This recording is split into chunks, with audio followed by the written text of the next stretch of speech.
Hello साथियों, नमस्कार। तो दोस्तों, हम लोग सॉल्व कर रहे थे यही आपकी घटना चक्र की टेस्ट सीरीज आपके आने वाले बहुत ही महत्वपूर्ण एग्जाम यूपी टेट 26 के लिए, अपर प्राइमरी यानी जूनियर के लिए। तो दोस्तों, प्राइमरी के लिए मैं 5 टेस्ट सीरीज करवा दिया हूं। अगर आप नहीं देखे हैं तो प्लीज़ जाकर आप घटना चक्र की ये 5 टेस्ट सीरीज और दोस्तों विजन की मैंने 2 टेस्ट सीरीज करवाई है, तो आप लोग उसे जरूर देखेंगे। अब दोस्तों, हम लोग यही आप सबकी जो बहुत ज़्यादा डिमांड थी घटना चक्र की, तो घटना चक्र की मैं पहली टेस्ट सीरीज करवा दिया हूँ 2 पार्ट में, पूरी तरह से full test series, part A part B के रूप में। अब हम दोस्तों इसी आपके ये जूनियर के लिए यानी अपर प्राइमरी के लिए दूसरी टेस्ट सीरीज घटना चक्र की सॉल्व कराने जा रहा हूं पार्ट ए के रूप में। तो आप देखेंगे दोस्तों, एक से बढ़कर एक आप यहां पर कंसेप्ट सीखेंगे, फैक्ट सीखेंगे। मैं पहले ही बताया हूं दोस्तों, चाहे आपका प्राइमरी हो या फिर जूनियर हो, दोनों में देखेंगे लगभग चीजें कॉमन है। थोड़ा सा प्रश्न का लेवल ऊपर नीचे रहता है। अब तो और जूनियर में क्या बस थोड़ा सा चेंज हो जाता है कि इसमें आपको एक ऑप्शनल मिल जाता है, तो वहां पर थोड़ा सा। और जूनियर में आपको क्या होता है कि एक आपको सब्जेक्ट वाइज से सब्जेक्ट चुनना पड़ता है, वही थोड़ा सा आपके लिए अलग हो जाता है। बाकी सब आपके लिए दोस्तों एक से बढ़कर एक आपको यहां पर प्रश्न मिलेंगे। तो यहाँ से देख रहे हैं हम लोग अपना भाग एक, पहले वाले भाग जो बाल विकास एवं शिक्षण विधि से संबंधित है। पहला प्रश्न अगर हम लोग इसका देखें, और आपसे ये बता दें कि जो थोड़े से कठिन टाइप के प्रश्न होंगे उसके लिए हम लोग छोटे मोटे ट्रिक्स का उपयोग करते हैं, जिससे वो दिमाग में आपकी चीज़ें लंबे समय तक बनी रहे। आप प्रश्न को देखें तो आपको याद आ जाए हाँ इसका उत्तर यही होगा। तो ये एक अच्छा दोस्तों क्राइटेरिया होता है पढ़ने का, क्योंकि दोस्तों भूलना एक स्वाभाविक समस्या है, सभी लोग भूलते हैं। तो आप यहाँ पर देख रहे हैं पहला प्रश्न आपका भूलने से ही दे दिया है, निम्नलिखित में से कौन सा भूलने का कारण नहीं है। तो आप ऐसे प्रश्नों को दोस्तों थोड़ा सा गौर करना पड़ता है, आपको यहाँ पर मार्किंग करनी पड़ती है कि यहाँ पूछा जा रहा है कौन सा नहीं है, तो यानी ये नेगेटिव के सेंस में पूछ रहा है, तो आपको इसका उसी प्रकार से उत्तर देना होता है, जल्दबाजी बिल्कुल नहीं करनी है। तो दोस्तों देखते हैं हम लोग यहाँ भूलने का कारण कौन सा नहीं है। तो आपको जैसे कुछ पढ़ाया गया, आप कोई चीज़ कैसे भूल जाते हो, आपके दिमाग में कुछ द्वंद्व चल रहा है, कन्फ्यूज़न एक तरह का है, कन्फ्यूजन की वजह से हम लोग भूल जाते हैं। पुनरावृत्ति का अभाव यानी हम लोगों ने रिवीजन नहीं किया है उसकी वजह से भूल जाते हैं। और सीखने की मात्रा, हम लोगों ने किस तरह से उसको सीखा है, कैसे सीखा है, इससे भूल जाते हैं। लेकिन दोस्तों इसमें शिक्षक की योग्यता डिपेंड नहीं करती है, तो यहाँ पर ऑप्शन नंबर आपका डी हो जाएगा, यही जो है भूलने का कारण नहीं है। मान लीजिए दोस्तों को इसका कहने का मतलब ये, शिक्षक की योग्यता, शिक्षक बहुत ज़्यादा जानता है कम जाता है, जो आपको बताया आप उसे भूल गए, तो इसमें शिक्षक की योग्यता बहुत ज़्यादा मान्य नहीं रखती है। तो ऑप्शन नंबर डी आपका यही हो जाएगा।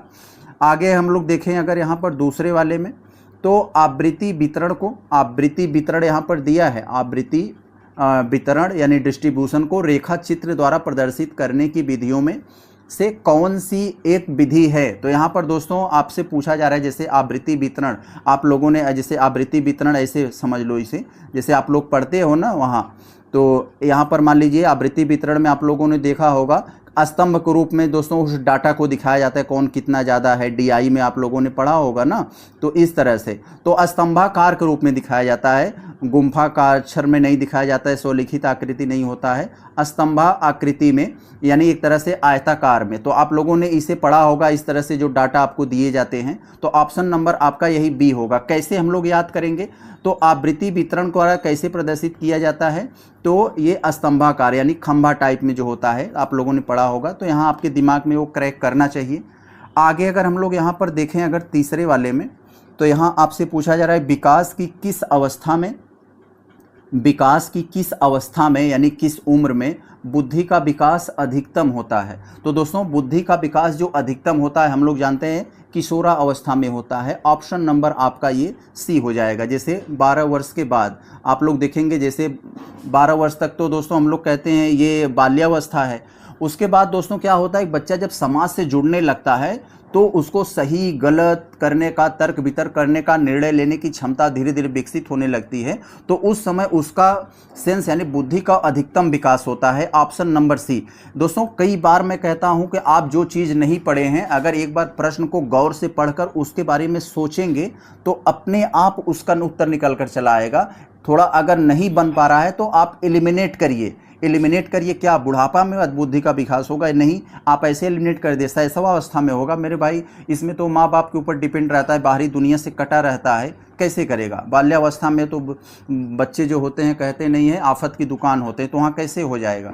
तो स्वाभाविक सी बात है यही होगा। तो आप एलिमिनेशन मेथड को लगाओ। मेरे भाई मैं आपसे सिर्फ रटाने नहीं कुछ सिखाने आया हूँ, कंसेप्ट सिखाऊं कि ये चीज़ें कैसे होती है। तो दोस्तों उम्मीद करते हैं आपको समझ में आई होगी। और दोस्तों आपसे एक बात करनी हो रहा है कि अभी ये दोस्तों हमारा जस्ट नया चैनल है, तो दोस्तों ये हमारा अभी 1000 वॉच टाइम तो पूरा हो गया है, ये सब्सक्राइबर्स पूरे नहीं हुए। तो उम्मीद करते हैं दोस्तों आप जल्दी से 1000 मेरा सब्सक्राइबर अगर पूरा करवा देते हैं तो ये हमारा चैनल भी मोनेटाइज हो जाएगा।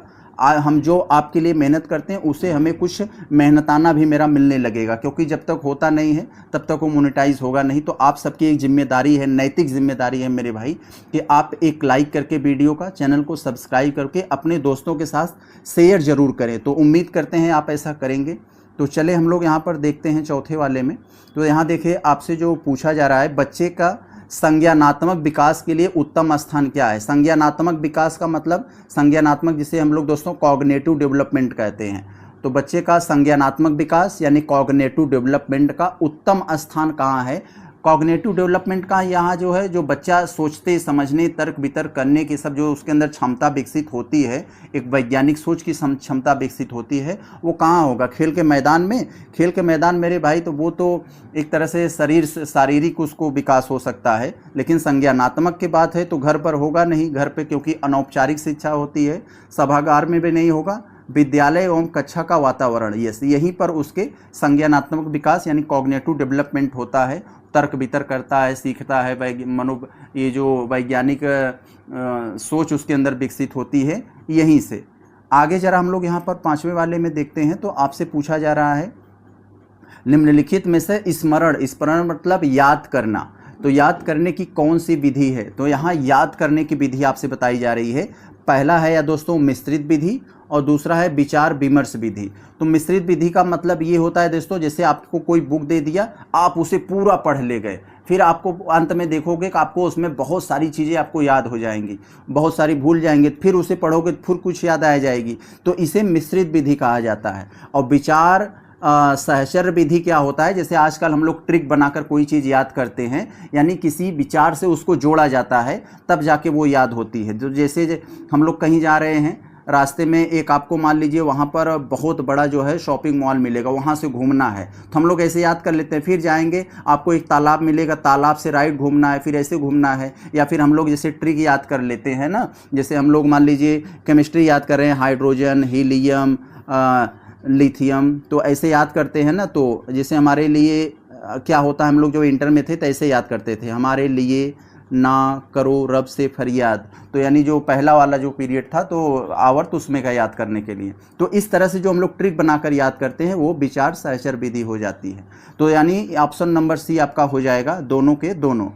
आगे देखें हम लोग अगर 6 वाले में, तो आपसे पूछा जा रहा है परिवार एक साधन है। कैसा साधन है परिवार? एक बच्चे के लिए परिवार कैसा साधन है? तो यहाँ कर रहे हैं अनौपचारिक शिक्षा का, औपचारिक शिक्षा का, दूरस्थ शिक्षा का, गैर औपचारिक शिक्षा का। तो दोस्तों दूरस्थ शिक्षा का यानी यहाँ तो दूरस्थ यानी जो लाइव क्लास चलती है उसको दूरस्थ शिक्षा कहा जाता है, ये तो नहीं है। औपचारिक शिक्षा का मतलब ये होता है दोस्तों, जिसे हम लोग फॉर्मल बोलते हैं। औपचारिक शिक्षा का मतलब जो सब कुछ नियम से होता हो, सब कुछ नियम से, आज ये पढ़ा तो कल यहीं से पढ़ोगे, ये सिलेबस पूरा हो गया तो ये चलेगा, तो इसे औपचारिक शिक्षा बोला जाता है। घर पे तो औपचारिक हो नहीं पाता है, घर पे जो शिक्षा होती है अनौपचारिक होती है। अनौपचारिक मतलब बिना कोई रूल नियम रेगुलेशन का, आज क्या पढ़ा कल नहीं पढ़ा, परसों झगड़ा हो गया वहाँ चला गया, परसों उसके दिन ननिहाल चला गया, उसके दिन मारपीट हो गया, ये हो गया। तो घर पे जो कुछ बच्चे सीखते हैं वो एक अनौपचारिक शिक्षा का उदाहरण है। ऑप्शन नंबर आपका ए हो जाएगा, जिसे इंग्लिश में इनफॉर्मल बोलते हैं। आगे अगर हम लोग देखें 7वें वाले में, तो आपसे पूछा जा रहा है चिंतन मानसिक क्रिया का ज्ञानात्मक पहलू है। तो चिंतन मानसिक क्रिया का ज्ञानात्मक पहलू है। तो दोस्तों ये किसने कहा था, ये परिभाषा किसने दी थी? तो रॉस ने दी थी। तो दोस्तों हम लोग रॉस को जानते हैं। चिंतन का बॉस किसे कहा जाता है? रॉस को। यानी चिंतन का पिता किसे कहा जाता है? रॉस को। तो पिता को हम लोग बॉस मानते हैं, तो चिंतन का बॉस रॉस। तो बॉस रॉस यहाँ से आप कनेक्ट कर लेंगे तो आपको याद हो जाएगा। आगे अगर हम लोग यहाँ पर देखें अगर ये 8वें वाले का, तो आपसे पूछा जा रहा है दोस्तों यहाँ पर रुचि यानी इंटरेस्ट, जो आपको अच्छा लगता है, तो यानी रुचि का संबंध किससे होता है? तो दोस्तों योग्यता से, और अवधान से। अवधान को ही इंग्लिश में दोस्तों अटेंशन बोला जाता है। आप लोग सुनते नहीं हो पुलिस वुलिस में या आर्मी में अटेंशन, तो यहाँ पर यही जो है यही वाला है अटेंशन। तो दोस्तों योग्यता और अटेंशन दोनों, तो ऑप्शन नंबर आपका सी हो जाएगा, ए और बी दोनों। तो कैसे याद करेंगे, जैसे मान लीजिए किसी चीज़ में आपकी रुचि लग गई, रुचि हो गया, तो किसी चीज़ में आपका इंटरेस्ट जग रहा है, तो आप इंटरेस्ट लगने लगेगा तो आपके अंदर योग्यता भी आ जाएगी। योग्यता आ जाएगा तो आप जो है अटेंशन सीख लेंगे, अच्छे से रहना या अपने आप को कंट्रोल नियंत्रित करना भी सीख लेंगे। तो यही है, यहाँ पर रुचि आएगी तो योग्यता आएगा, योग्यता से आपको अटेंशन आएगा, तो सीख लेंगे यहाँ पर आप। 90 वाले में अगर हम लोग देखें तो शारीरिक वृद्धि और विकास किसे कहते हैं, तो शारीरिक वृद्धि और विकास जो होता है बच्चों में, तो उसका मतलब यहाँ पर क्या है, तो हम लोग कहते हैं ना बार बार पेड़ पौधा बढ़े या बच्चे बढ़ते हैं जानवर, तो हम लोग क्या कहते हैं, ग्रोथ हो रहा है, इसके अंदर क्या हो रहा है, ग्रोथ हो रहा है। ग्रोथ का हिंदी में अभिवृद्धि होती है। ऑप्शन नंबर आपका यहाँ पर बी हो जाएगा, अभिवृद्धि, जिसे इंग्लिश में ग्रोथ बोला जाता है। तो ये शारीरिक विकास को बोला जाता है यहाँ। 10वें वाले को अगर हम लोग देखें तो एक शिक्षक विद्यार्थियों को अनुप्रेरित कर सकता है। अनुप्रेरित एक तरह का दोस्तों मोटिवेट कह सकते हैं हम लोग। एक शिक्षक विद्यार्थियों को अनुप्रेरित कर सकता है, तो कैसे कर सकता है, पुरस्कार देकर, सही मार्गदर्शन कराकर, उदाहरण देकर या कक्षा में भाषण देकर। तो दोस्तों अलग अलग किताब, ये 2011 के यूपी टेट 2011 में ये पूछा गया था प्रश्न, तो कई सारी किताबों में इसका उत्तर पुरस्कार देकर लिखा है, कई सारी किताबों में ये सही मार्गदर्शन है। तो एक शिक्षक विद्यार्थियों को अनुप्रेरित कैसे कर सकता है, इसका जो सबसे ज़्यादा सही उत्तर है ये वाला ऑप्शन बी, सही मार्गदर्शन कराकर। दोस्तों अनुप्रेरित करने के लिए बच्चों को पुरस्कार भी दे सकते हैं, ये थोड़े समय के लिए होता है लेकिन बहुत थोड़े समय के लिए, लेकिन लंबे समय के लिए सही मार्गदर्शन ही सही। जैसे हमारे घर का बच्चा सुन नहीं रहा है कोई काम, तो हम लोग क्या कहते हैं, जाओ तुम्हें अभी हम वहाँ से आओ, तुम्हें एक चॉकलेट देंगे, तो सुन लेगा आपका काम। लेकिन दोस्तों अगर हम लोग उसे सही मार्गदर्शन दें, लेकिन ये जो हमने चॉकलेट दिया ये टेम्परेरी है, कल फिर चॉकलेट मांगेगा, लेकिन अगर हम उसे सही मार्गदर्शन दे देंगे तो हमेशा हमेशा के लिए वो जो कहेंगे सुन लेगा। तो इसका यही मतलब है। तो आपको आएगा तो अगर बी ही लगाना, अगर बी नहीं रहेगा तब आप ये लगा सकते हैं। यहाँ देखिए क्या है, प्रतिभाशाली होने का संकेत निम्नलिखित में से क्या नहीं है। प्रतिभाशाली यानी कह सकते हैं इंटेलिजेंट होने का संकेत क्या नहीं है, तो नहीं पर आपको फोकस करना है। विचारों में सृजनात्मकता यानी विचार जो हमारे थॉट होते हैं उसमें क्रिएटिविटी जो आती है, तो यस ये तो है अपनी जगह पर। दूसरों के साथ लड़ना, तो दूसरों के साथ लड़ना प्रतिभाशाली होता है। कौन सा किसका बच्चा अगर लड़ेगा तो उसे प्रतिभाशाली माना जाएगा दोस्तों, उसे जो है एकदम घटिया टाइप का बच्चा माना जाएगा। तो इसका मतलब यही नहीं है, ऑप्शन नंबर बी हो जाएगा। और अभिव्यक्ति में यानी उसके पर्सनालिटी में यानी अभिव्यक्ति में अनूठापन आ जाएगा, कौतूहल आ जाएगा, यानी जिज्ञासा सीखने उखने की, तो सब होता है, यही बी वाला नहीं होगा। आगे अगर हम लोग यहाँ पर देखें 12वें वाले में, तो जो आपसे यहाँ पूछा जा रहा है थोड़ा देखेंगे ध्यान से। आपसे पूछा जा रहा है गिलफोर्ड के अनुसार अपसारी चिंतन। अपसारी मतलब जैसे हम लोग अभिसारी का मतलब जो हम लोग ऐसे सोचते हैं, अभिसारी का मतलब क्या होता है कि अगर हम ऐसे सोचते हैं, ये वाला जो हम लोग दूर तक सोचते हैं एक तरह का, तो इसमें इसकी बात किया जा रहा है। तो हम लोगों की सोच जो दूर तक फैलती है, इसके बारे में इसका मतलब ये है कि अपसारी चिंतन आवश्यक है। तो अपसारी चिंतन में क्या आवश्यक होता है, ये आपसे पूछा जा रहा है।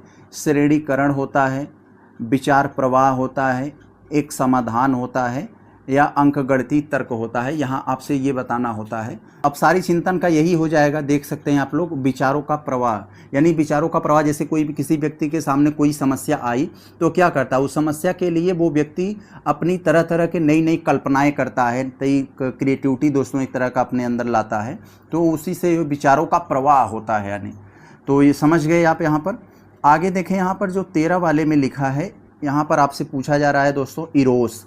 इरोस एक शब्द दे दिया है इंग्लिश में दोस्तों, हम लोग जानते हैं एक फिल्म कंपनी भी है दोस्तों इरोस। तो इरोस जो है, इरोस शब्द संबंधित किससे संबंधित है, तो जीवन की मूल वृत्ति से, मरण मूल वृत्ति से, या प्राकृतिक मूल वृत्ति से, या भय मूल वृत्ति से। तो यहाँ पर दोस्तों जो हमारा क्या हो जाएगा, इसका सही उत्तर है जीवन की मूल वृत्ति से। तो ऑप्शन नंबर आपका यहाँ पर ए हो जाएगा। इसका कई बार एक उल्टा दे देता है, तो हम लोग दोस्तों इसमें भटक जाते हैं। तो इरोस का जो उल्टा होता है वो थैनसोटा होता है। थैनसोटा आप लोग जानते हैं, ये यहाँ पर ये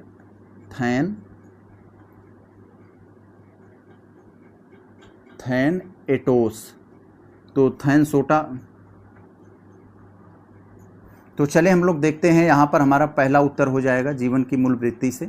आगे चले अगर हम लोग देखें यहाँ पर आपसे 14 वाले में जो पूछा जा रहा है, यहाँ पर देखिए थोड़ा ध्यान से देखना पड़ेगा।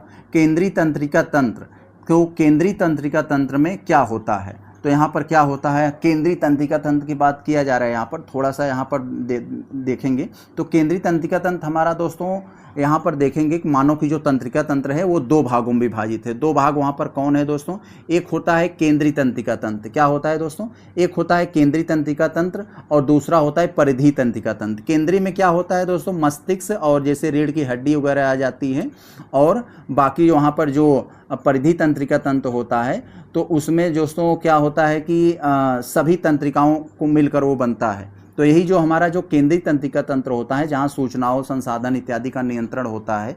तो यहाँ पर आप देख सकते हैं मस्तिष्क और मेरुदंड हो जाएगा। ऑप्शन नंबर आपका डी आ जाएगा। यहाँ पर समझ गए आप, यहीं से सारी चीज़ें नियंत्रित कंट्रोल होती हैं। आप 15 वाले का अगर हम लोग देखें तो सीखने में प्रयास व भूल, आप लोग जानते हैं प्रयास या भूल यानी त्रुटि और प्रयास का ये नियम दिया था, किसने दिया था दोस्तों, तो थॉर्नडाइक ने दिया था, बिल्ली पर प्रयोग करके दिया था, मैं कई बार आपसे बताया हूँ। तो यहाँ पर प्रयास व भूल के सिद्धांत का प्रतिपादन किसने किया था, तो थॉर्नडाइक ने किया था। आगे जो थे हम लोग यहाँ पर 16 वाले में जो दिया है WCN, क्या यहाँ पर दिया है, थोड़ा ध्यान से एक बार फिर से देखें।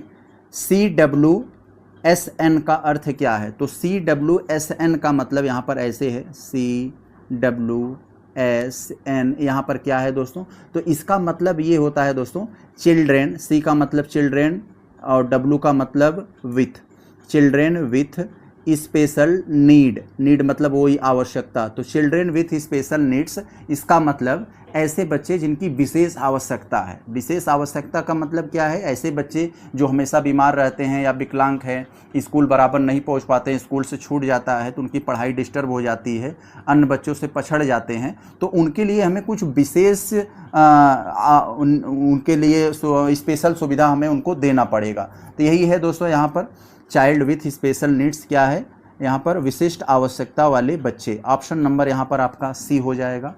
अगर हम लोग यहाँ पर 17 वाले में देखें तो सीखना एक तरह का व्यवहार का क्या है, तो हम लोग जो कुछ सीखते हैं वो एक तरह के व्यवहार का क्या होता है, व्यवहार का बचाव है, विस्तार है, संशोधन है, प्रयास है, तो ये क्या है, तो संशोधन है। ऑप्शन नंबर ए हो जाए, सी हो जाएगा। सीखना एक तरह के व्यवहार का संशोधन है, यानी हम जो कुछ सीखते हैं वो हमारे व्यवहारों में संशोधन लाता है। जैसे कहा जाता है संविधान के बारे में कि संविधान में अगर संशोधन नहीं होगा तो हमारा संविधान जो है रिलेवेंट नहीं होगा, प्रासंगिक नहीं होगा, कि आज की समस्याओं के हिसाब से वो चल नहीं पाएगा। तो एक जिंदा संविधान रहने के लिए उसमें संशोधन जरूरी होता है कि जो गैर आवश्यक चीज़ें हटाना, आवश्यक चीज़ों को जोड़ना। तो वही बात यहाँ इंसान में भी होता है।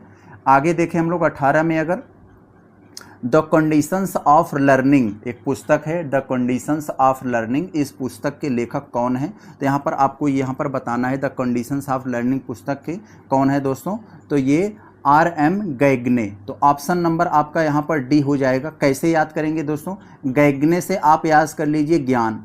तो ज्ञान हमें दोस्तों कहाँ से मिलता है, लर्निंग से। द कंडीशन ऑफ लर्निंग, जो सीखने की शर्तें होती हैं वहाँ से हमें ज्ञान मिलता है। तो आप ऐसे कर लेंगे तो आपको दिमाग में बना रहेगा गैगने से ज्ञान, और ज्ञान द कंडीशंस ऑफ लर्निंग।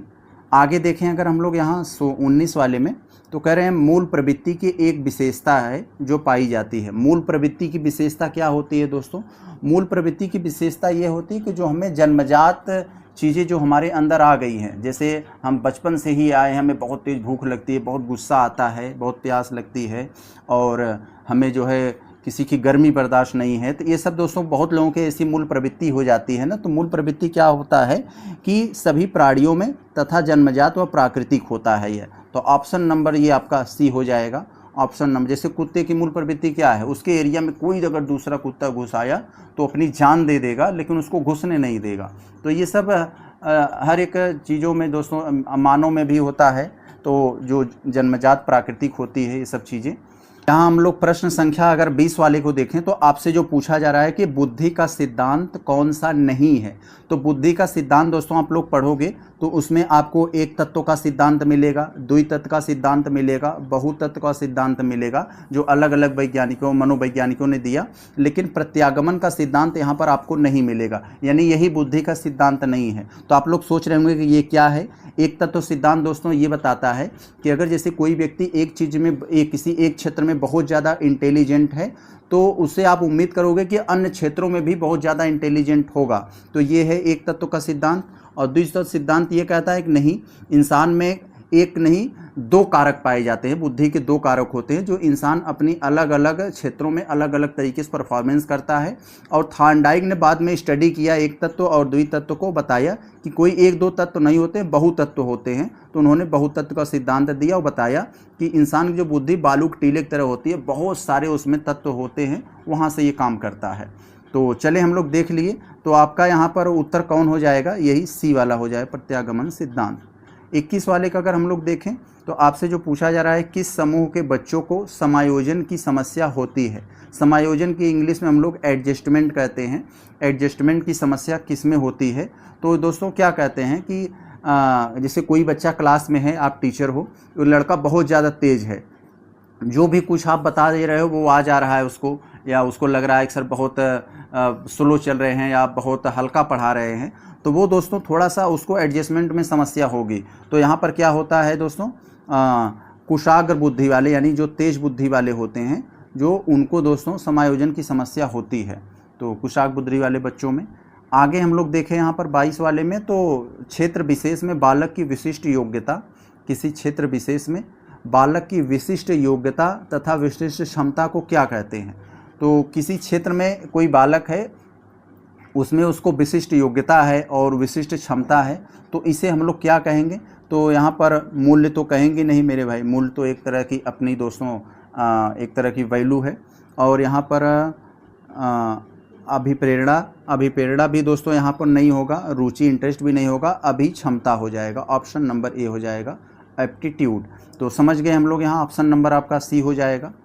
दोस्तों प्रश्न संख्या 23 वाले का अगर हम लोग देखें तो यहाँ आपसे पूछा जा रहा है मंदित मना। मंदित मना का मतलब क्या होता है, जो ऐसे बालक जो मंद बुद्धि के हैं। तो यही आपसे पूछा जा रहा है मंदित मा बालकों की शिक्षा के लिए कौन सा उपागम उपयुक्त कहा जा सकता है। तो दोस्तों वैयक्तिक अनुदेशन हो जाएगा। ऑप्शन नंबर आपका यहाँ पर ये ए वाला हो जाएगा। तो यहाँ पर वैयक्तिक अनुदेशन का मतलब क्या है, जैसे मंद बुद्धि का है तो उसे आप, वैयक्तिक का मतलब आप पर्सनल समझ लो, इंग्लिश में इसी को पर्सनल बोल देते हैं। तो आपसे उसको स्पेशल तरीके से आपको थोड़ा सा आपको उसे समझाना सिखाना पड़ेगा। जैसे क्लास खत्म हुई, आप उसे बाहर देखते हो ना, जो बच्चे क्लास में नहीं समझ पाते हो बाहर टीचर से मिलकर उसे समझते हैं एक तरह का। तो दोस्तों ये है होता है एक वैयक्तिक अनुदेशन होता है, या फिर आप उसको क्लास से पहले आप उससे मिल लीजिए, उसकी समस्या सब सॉल्व कर दिया क्लास के बाद। तो ये होता है मंदितमा बालकों की शिक्षा उपागम।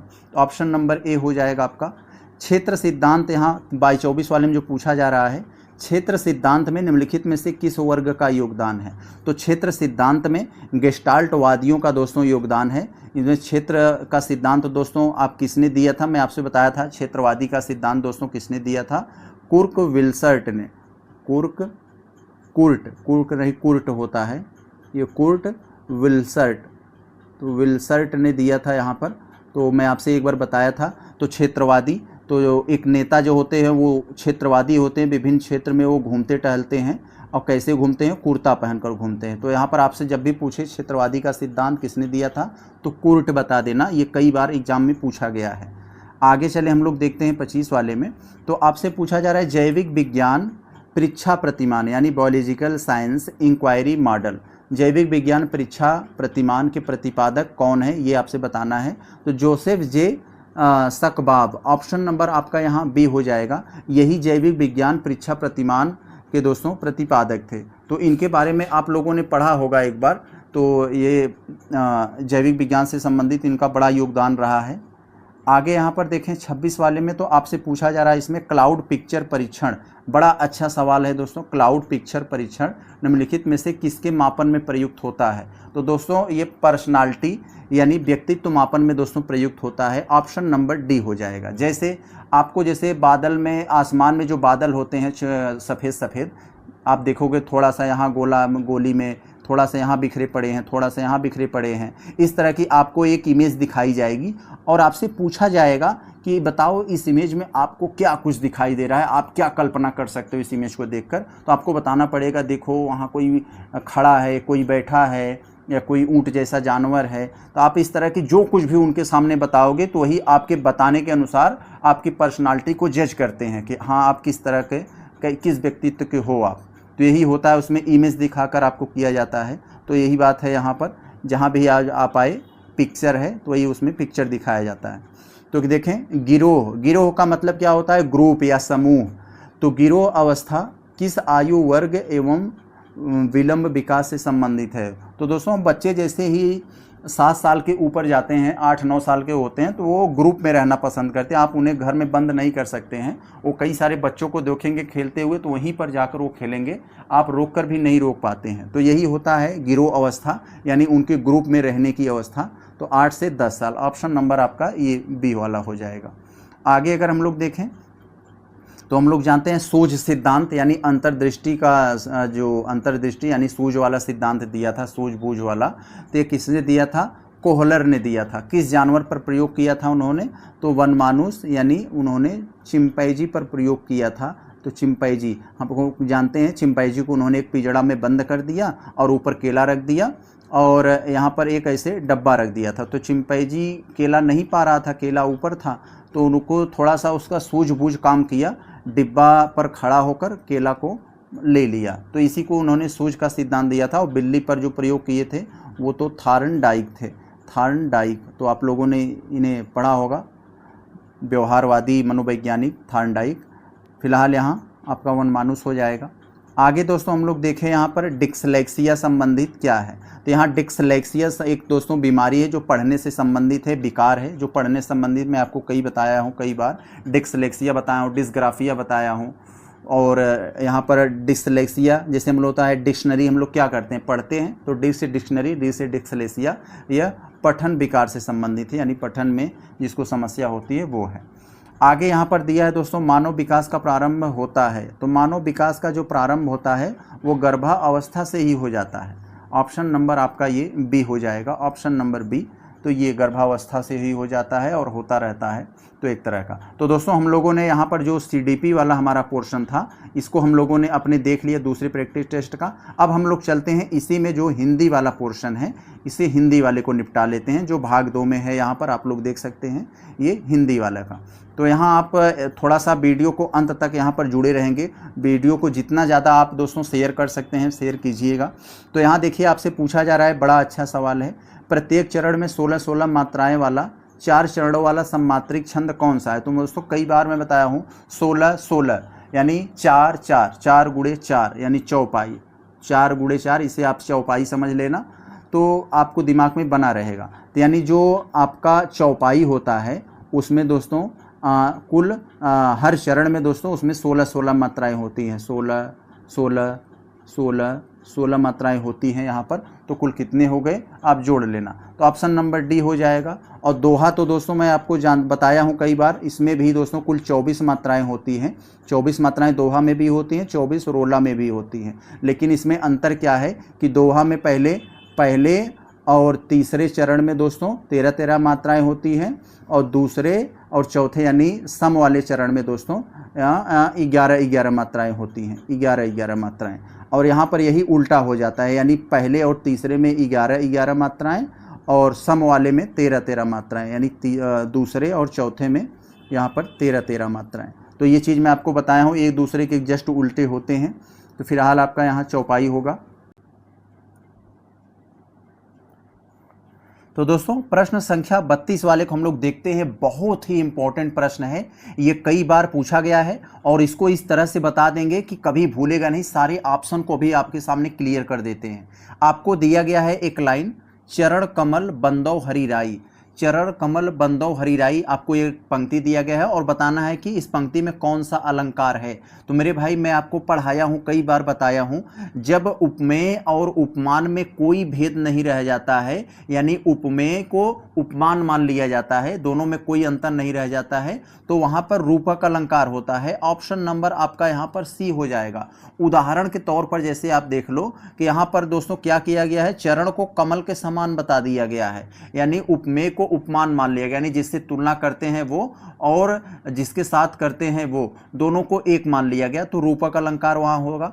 और उत्प्रेक्षा अलंकार आप लोग जानते हैं, जहाँ पर आपको जिस पंक्ति में आपको मनु, मानो, मनहु, जनहु इस टाइप का आ जाता है तो वहाँ उत्प्रेक्षा अलंकार होता है।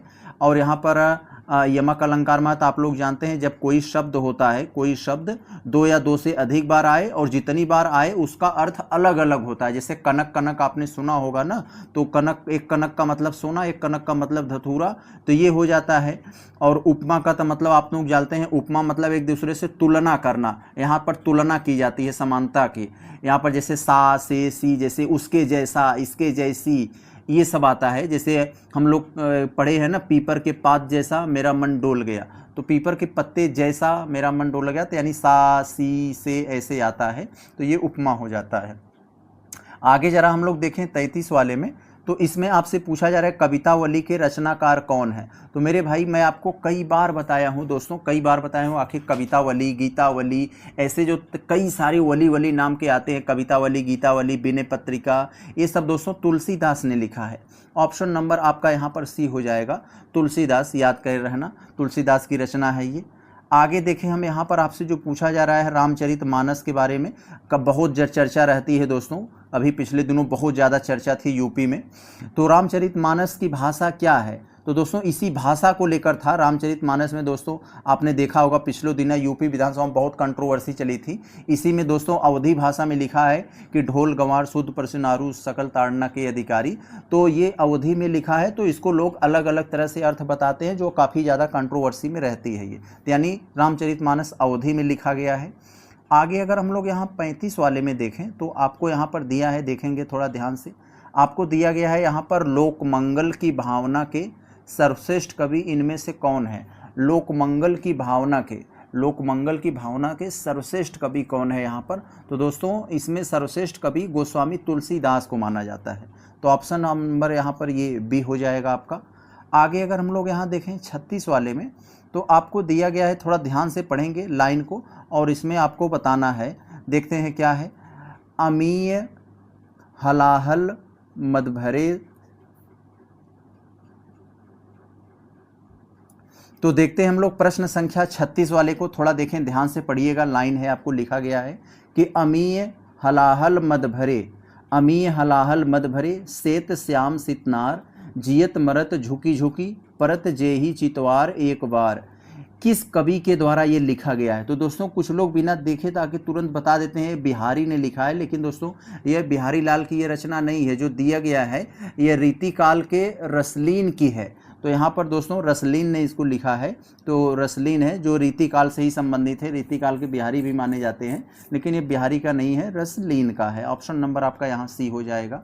आगे अगर हम लोग देखें यहाँ पर 37 वाले में, तो आपको दिया गया है हिंदी किस लिपि में लिखी जाती है। तो दोस्तों हम लोग जानते हैं भाषा बोला जाता है और लिपि लिखने का काम आता है। तो लिपि के बारे में आप लोगों ने दोस्तों पढ़ा होगा, जैसे हमारी जो हिंदी भाषा जो हम लोग बोल रहे हैं, ये यहाँ पर आपके सामने जो लिखा है यह किस लिपि में लिखा है, यह दोस्तों देवनागरी लिपि में लिखा गया है। तो ऑप्शन नंबर बी हो जाएगा। हम लोग जो लिखते पढ़ते हैं हिंदी में, ये देवनागरी में लिखा है। और गुरुमुखी क्या है, जो पंजाबी भाषा है, पंजाबी भाषा जो लिखी जाती है वो गुरुमुखी लिपि में लिखी जाती है। तो इतना याद रखें, यही दोनों पूछा जाता है। और खरोष्टी को तो आप लोग जानते हैं, ये दाहिने से बाएं लिखी जाती है। दोस्तों प्रश्न संख्या 38 वाले को देखें, तो आपसे पूछा जा रहा है दोस्तों सूर्य का पर्यायवाची कौन सा नहीं है। तो जो नहीं है उसी को बताना है, इसलिए आप यहाँ पर एक बड़ा सा मार्किंग कर लेंगे, नहीं तो आता हुआ प्रश्न आप गलत करके चले आएंगे। हड़बड़ी में ऐसे बहुत होता है, तो यहाँ पर नहीं बताना है, यानी जो सूर्य का पर्यायवाची नहीं है उसी को पकड़ना है।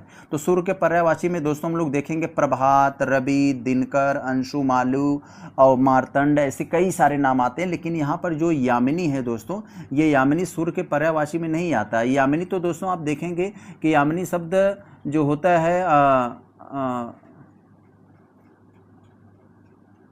या आप, और यहाँ पर जो यामिनी शब्द आपको दिया गया है, यामिनी तो रात का पर्यायवाची होती है ना, रात को, रात के पर्यायवाची आप देखेंगे निशीथ, निशा, ऐसे बहुत सारे आपको नाम मिल जाते हैं। तो ऑप्शन नंबर डी आपका यही सूर्य के पर्यायवाची नहीं है, बाकी सब हैं। आगे देखें यहाँ पर हम लोग ये 39 वाले में, तो आपको चौराहा शब्द दिया गया है, कह रहे हैं ये कौन सा समास है। तो दोस्तों देखते ही समझ गए, जब पहला शब्द संख्यावाचक हो तो दोस्तों हम लोग समझ जाते हैं ये द्विगु समास है। ऑप्शन नंबर ये द्विगु हो जाएगा, द्विगु समास है। और तत्पुरुष में क्या होता है, यह दूसरा पद उसमें प्रधान होता है, और बहुब्रीहि में ये दोनों तरह के होते हैं। तो ये नहीं होगा, पहला ये आपका मतलब संख्यावाचक हो और ये शब्द एक ग्रुप को डिनोट कर रहा है, तो हमारा ये द्विगु समास हो जाएगा। और द्वंद्व में तो आप लोग जानते हैं हाइफन के द्वारा जुड़े होते हैं दो शब्द, जैसे माता पिता भाई बहन, ये सब, तो ये द्वंद्व में चले जाते हैं। आगे यहाँ पर हम लोग 40 वाले में देखें तो आपसे पूछा जा रहा है अमृतलाल नागर के किस उपन्यास में गोस्वामी तुलसीदास की जीवनी को आधार बनाया है। तो अमृतलाल नागर के दोस्तों उन्होंने एक उपन्यास लिखा है, उसमें उन्होंने गोपाल गोस्वामी तुलसीदास के जीवनी को आधार बनाया है। तो ये आपसे पूछ रहे हैं, तो वो किस उपन्यास में ऐसा उन्होंने किया है, ये आपसे पूछा जा रहा है। तो मानस का हंस, तो मानस का हंस कहाँ है, यहाँ पर है, ऑप्शन नंबर आपका यहाँ सी है। मानस के हंस उपन्यास में दोस्तों अमृतलाल ने अपने मानस का हंस नाम के उपन्यास में गोस्वामी तुलसीदास की जीवनी का आधार बनाया है, याद रखे रहेंगे इसे।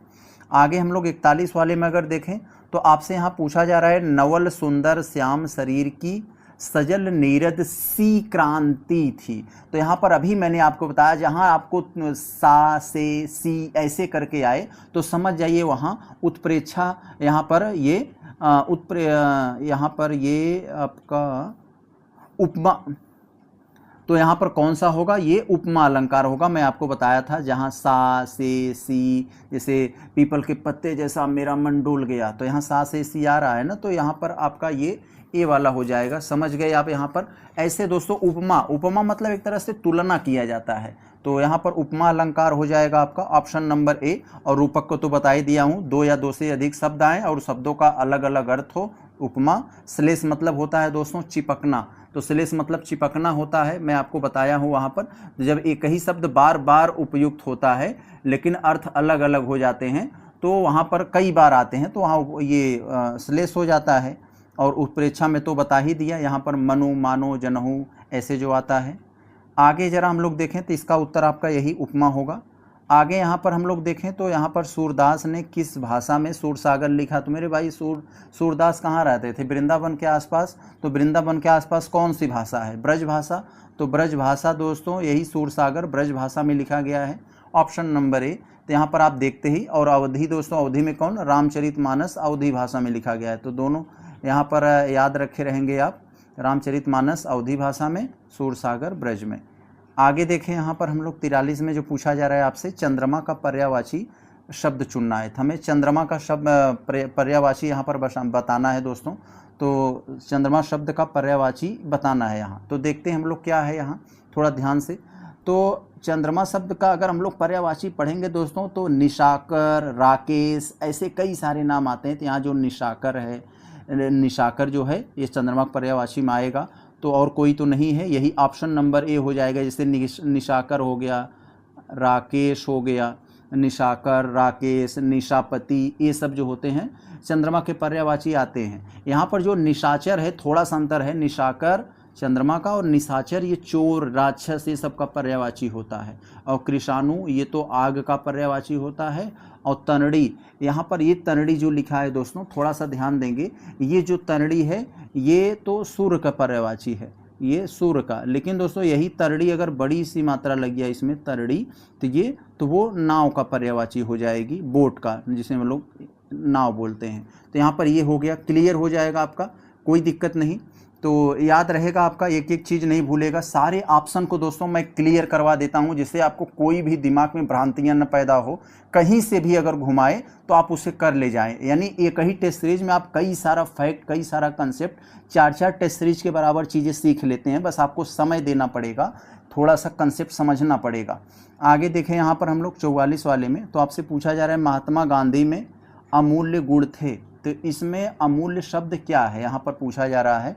महात्मा गांधी में अमूल्य गुण थे, कैसा गुण था? गुण था, लेकिन कैसा था? अमूल्य था।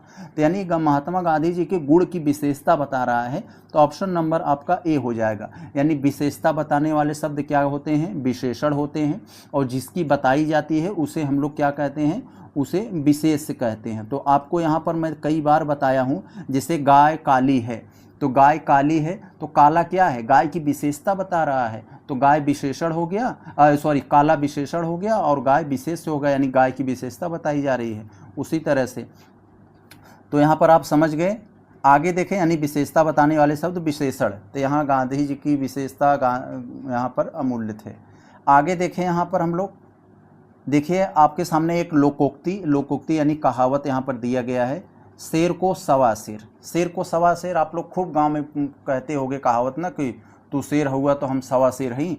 तो इसका मतलब क्या हुआ? इसका मतलब हुआ एक से बढ़कर एक, एक से बढ़कर दूसरा। तो ऑप्शन नंबर, यानी एक दूसरा बढ़कर है, तो पहला बढ़कर है तो दूसरा उससे भी बढ़कर है। तो ऑप्शन नंबर सी हो जाएगा। यहाँ पर ये सब तो आप आराम से कर लेंगे, इसमें कोई डाउट नहीं है। यहाँ पर आपको दिया है चौमासा। चौमासा समास क्या है यहाँ पर दोस्तों? अभी जैसे चौराहा आया था, तो ऐसे चौमासा है। तो यानी जब भी आपको पहला शब्द संख्यावाचक लगे और पूरा शब्द आपको एक ग्रुप में लगे, हाँ कई ग्रुप की बात हो रही है, जैसे चौराहा 4 राहों का समूह, चौमासा 4 माहों का समूह, तो ऐसे ग्रुप जो डिनोट करता है तो उसे हम लोग दोस्तों द्विगु समास कहते हैं। ऑप्शन नंबर आपका यहाँ पर 46 में द्विगु हो जाएगा। अभी हमने इसको बारे में देखा था। और द्वंद्व में तो हम लोग जान जाते हैं हाइफन द्वारा जुड़े होते हैं, जो अपोजिट शब्द होते हैं। तत्पुरुष में दूसरा शब्द प्रधान होता है, और कर्मधारक बारे में तो जानते ही हैं। आगे चले, यहाँ पर हम लोग 47 में देखते हैं। यहाँ आपसे पूछा जा रहा है दोस्तों तत्भव। तत्भव एक पत्रिका थी दोस्तों, यह कहाँ से कह रहे हैं, यह कहाँ से यह प्रकाशित होता था? तो दोस्तों तत्भव पत्रिका लखनऊ से प्रकाशित होती थी। ऑप्शन नंबर आप ये सी हो जाए। त्रैमासिक पत्रिका थी, यह 3 महीने पर निकलती थी। यह त्रैमासिक पत्रिका थी, लखनऊ से निकलती थी। इसके संपादक कौन हैं? अखिलेश। अखिलेश ये पंडित जी थे। तो अखिलेश इसके, ये आपके समाजवादी पार्टी के पूर्व मुख्यमंत्री अखिलेश यादव नहीं, हालांकि वो भी लखनऊ में रहते हैं, तो आप उनको मत सोच लीजिएगा। ये लखनऊ से निकलती थी। ये अखिलेश सुल्तानपुर के थे, तो ये लखनऊ से त्रैमासिक पत्रिका निकालते थे। तो ऑप्शन नंबर आपका सी हो जाएगा। कभी आपसे आए पूछे तो उनका नाम भी बता देना, अखिलेश द्विवेदी करके थे। आगे देखें हम लोग, यहाँ 48 वाले को आपसे पूछा जा रहा है वीरों का कैसा हो वसंत। वीरों का कैसा हो वसंत, तो ये वीर रस से दोस्तों भरपूर है, लबे लब है, यानी वीरता का इसमें खूब गायन किया गया है। तो यह किसने लिखा है दोस्तों? यह किसने लिखा है? तो सुभद्रा कुमारी चौहान ने लिखा है। तो सुभद्रा कुमारी चौहान ने, तो ये राजभक्ति, यानी राजभक्ति से भरपूर है। तो ऑप्शन नंबर आपका यहाँ ये हो जाएगा। आगे देखें हम लोग यहाँ 49 वाले में, तो आपसे पूछा जा रहा है सुधा। सुधा का मतलब अमृत होता है। तो सुधा के अनेकार्थी शब्द हैं। तो अमृत जिसमें देखिए कहाँ है, तो यहाँ अमृत है, इसी को पकड़िए। तो यही होगा आपका सुधा के पर्यायवाची शब्द। अमृत पानी भी हो जाता है, और ये हो जाता है, यही सब है। ऑप्शन नंबर आपका बी हो जाएगा। आगे यहाँ पर हम लोग देखें 50 वाले में, तो आपसे पूछा जा रहा है स्वर किसका भेद है। तो हम लोग जानते हैं दोस्तों, स्वर व्यंजन के बारे में हम लोग खूब पढ़े हैं। तो ये क्या है? एक तरह का वर्ड है, यानी लेटर है। तो स्वर किसका भेद है? लेटर का, यानी वर्ड का। आगे देखें यहाँ पर हम लोग 51 पूछा जा रहा है आप बीती शब्द में कौन सा समास है। आप बीती यानी हमारे ऊपर जो बीता है, वो इसमें पूछा जा रहा है ये कौन सा समास है, तो आपको बताना है। तो इसमें दोस्तों तत्पुरुष समास है, क्योंकि आप मुख्य मतलब जो प्रधान पद नहीं है, मुख्य पद नहीं, मुख्य पद तो बीती है ना। यानी जब दूसरा पद हमारा मुख्य पद हो जाता है, यानी प्रधान पद कौन हो जाता है? दूसरा वाला पद। तो ये हमारा कौन हो जाता है? तत्पुरुष समास। ऑप्शन नंबर आपका यहाँ पर सी हो जाएगा। आप लोगों ने पढ़ा होगा। और द्विगु में तभी मैंने बताया कि पहला शब्द संख्यावाचक और कुल मिलाकर एक ग्रुप को डिनोट करें, और द्वंद्व में तो हाइफन के द्वारा जो अपोजिट अर्थ वाले जुड़े होते हैं, ये सब मैंने बताया। तो फिलहाल हर चीज़ मैं बताते चलता हूँ, आपके पढ़ते पढ़ते आपको इतना सब याद हो जाएगा अगर थोड़ा सा आप धैर्यपूर्वक अगर पढ़ेंगे तो। यहाँ देखिए गोस्वामी तुलसीदास का निधन वाराणसी के किस घाट पर हुआ था। तो दोस्तों कई स्रोतों में बताया गया है, लेकिन जो प्रमाणिक स्रोत कुछ हैं तो उसमें बताया गया है कि 80 घाट पर। तो ऑप्शन नंबर आपका यहाँ पर ये बी हो जाएगा, गोस्वामी तुलसीदास जी का जन्म जो मतलब कई इसमें कई तरह के कई बताया गया है, तो 80 घाट के में है, उनको कई सारी रचनाओं में भी मिलता है। आगे देखें यहाँ हम लोग 53 में, तो आपसे पूछा जाए निम्नलिखित में वाचन शिक्षण की विधि नहीं है। वाचन का मतलब होता है दोस्तों बोलना, बोल कर पढ़ना। तो वाचन शिक्षण की विधि कौन सा नहीं है यहाँ पर ये बताना है। तो ध्वनि साम्य विधि, अनुध्वनि यानी बोलोगे ध्वनि निकलेगी, समवेत का पाठ विधि ये, लेकिन व्याख्या विधि नहीं है। व्याख्या तो दोस्तों किसी चीज़ को एक्सप्लेन करने में आते हैं ना, वाचन आप तो चुप रहकर भी व्याख्या कर सकते हो।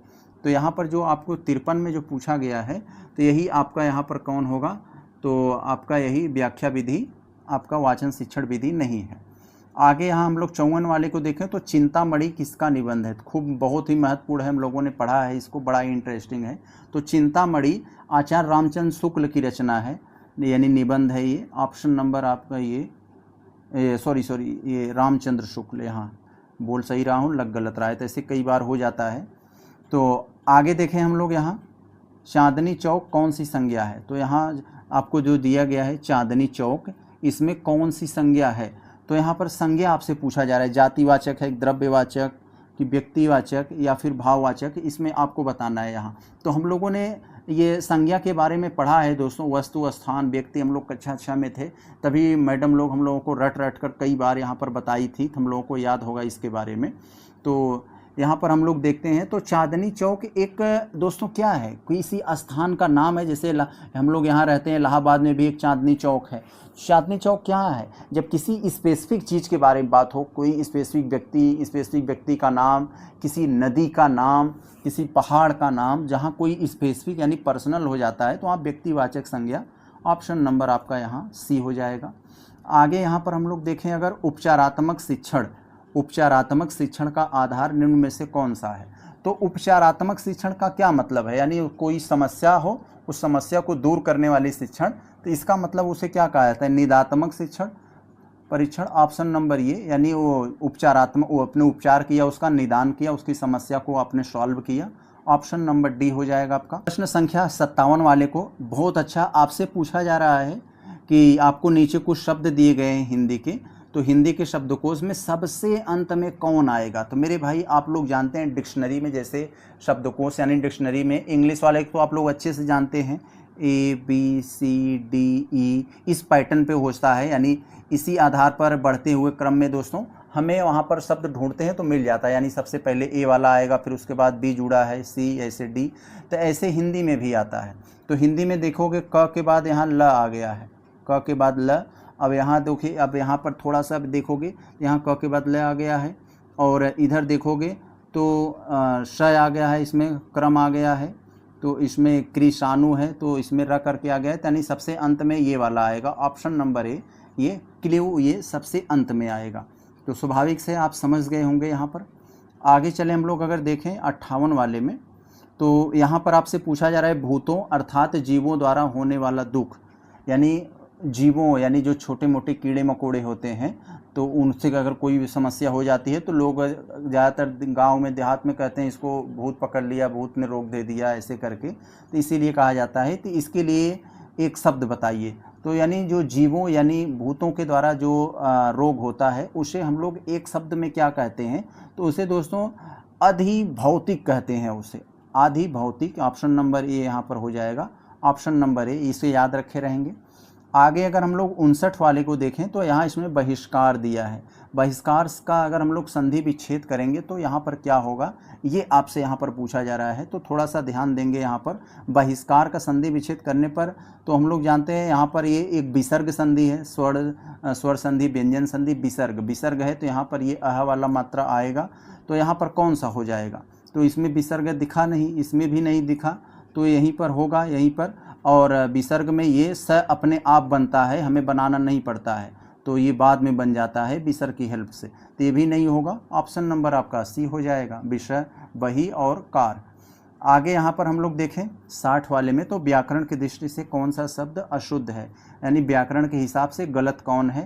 तो यहाँ पर आपसे लिखा गया है, आपको दिया गया है बिरहड़ी, यहाँ पर विभीषण भी सही है, यहाँ पर जगत गुरु भी सही है, गृहिणी भी सही है, तो ये बिरहड़ी गलत है। हमने एलिमिनेशन से पता लगा लिया तो हमें पता चल गया, हम कंफ्यूज हो रहे थे, तो यानी यही गलत है। तो ये बिरहड़ी में दोस्तों ये क्या है, तो बिरहड़ी में आप देखेंगे बिरहड़ी नहीं होता है, विरहिणी होता है, यानी ह पे छोटी एक मात्रा होना चाहिए था, तब जाके सही होता। तो दोस्तों हम लोगों ने आज यहाँ पर देख लिया, ये जो हमारी मतलब जूनियर की जो दूसरी टेस्ट सीरीज हम लोग घटना चक्री सॉल्व कर रहे थे, तो आज हमारा पार्ट बी, ये पार्ट ए हो गया, ये पार्ट ए हो गया। इसके बाद हम दोस्तों जस्ट इसके बाद जो आधा प्रश्न हमारा बचा है वो हम पार्ट बी के रूप में लेकर आएंगे, वीडियो ज़्यादा लंबा ना हो जाए, तो यही हम पार्ट बी के रूप में लेकर आते हैं, जिसमें आपका इंग्लिश होगा, साइंस होगा, ये सब आपको देखने को मिलेंगे। तो चलते हम लोग मिलते हैं अपने पार्ट बी में। नमस्कार।